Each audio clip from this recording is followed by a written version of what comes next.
Hello বন্ধুরা, welcome to my YouTube channel. প্রথম বছর শুরুতে আমি বেরিয়ে পড়েছিলাম বাবার মন্দিরের উদ্দেশ্যে। তো বাবার মন্দিরে গিয়ে পুজো দেবে বলে, পুজো দেবে বলে বেরিয়েছি। তো প্রথমেই আমি দর্শন করেছিলাম আমাদের পাড়া বাবা ভোলানাথকে। দর্শন করার পর বেরিয়ে পড়েছিলাম।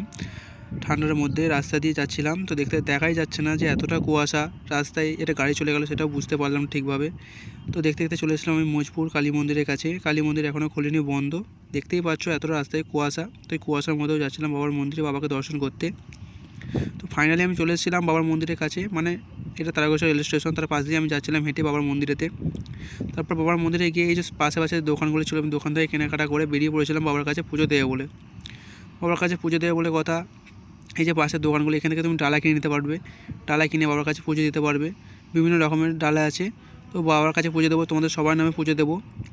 তো ফাইনালি মন্দিরের ভেতরে প্রবেশ করে ফেলেছিলাম আমি। তো মন্দিরের ভেতরে চলে এসেছি। দেখতেই পাচ্ছ বাবার মন্দিরে গিয়ে আমি পুজো টুজো দিয়েছি ওখানে। তো পাশ যে রাস্তাটা, বাবার মন্দিরের পাশ দিয়ে একটা রাস্তা যে আছে, সেই রাস্তার পাশে আমি চলে এসেছিলাম বাবার দুধ পুকুরের কাছে। এই যে এত বড় পুকুরটা দেখতে পাচ্ছ, এটাই হচ্ছে বাবার দুধ পুকুর। তো দেখে নাও দুধ পুকুরটা, সবাই চান করছিল তখনও। তো তার পাশের যে রাস্তাটা, সেখান দিয়ে আমি চলে গেছিলাম বাবার মন্দিরে পাশ দিয়ে যে রাস্তাটা যাচ্ছে দুধ পুকুরের পাশ দিয়ে, সেই রাস্তা দিয়ে চলে গেছিলাম রাজবাড়ির উদ্দেশ্যে। তো তারকেশ্বরে গেছি, রাজবাড়ি না দেখালে হয়। তো ফাইনালি আমি চলে এসেছিলাম রাজবাড়ির কাছে। দেখতেই পাচ্ছ এইটাই হচ্ছে সেই রাজবাড়ি, এই সেই রাজবাড়ি। তো তোমরা এখানে রাজবাড়ি দেখতে থাকো, এই যে রাজবাড়িটা দেখো। তো এই বলে আমি আমার ব্লগ চ্যানেল ভিডিও আজকে শেষ করলাম আজকের মতন। তো যারা এখন আমার চ্যানেলটাকে সাবস্ক্রাইব করোনি, তারা চ্যানেলটাকে সাবস্ক্রাইব করে দাও। পরবর্তী আমার ব্লগ চ্যানেলের ভিডিও